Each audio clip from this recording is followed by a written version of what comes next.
All right, so I saw something on Instagram just now that perplexed me, so I'm just making a video about it. Like, I just want to know, like, can y'all stop with the natural born shit?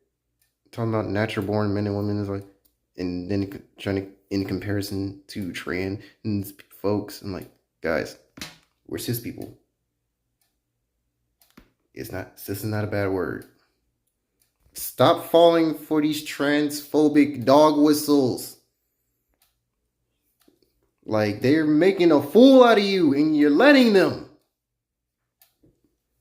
You you're letting them make you an enemy of trans people. Stop falling for it.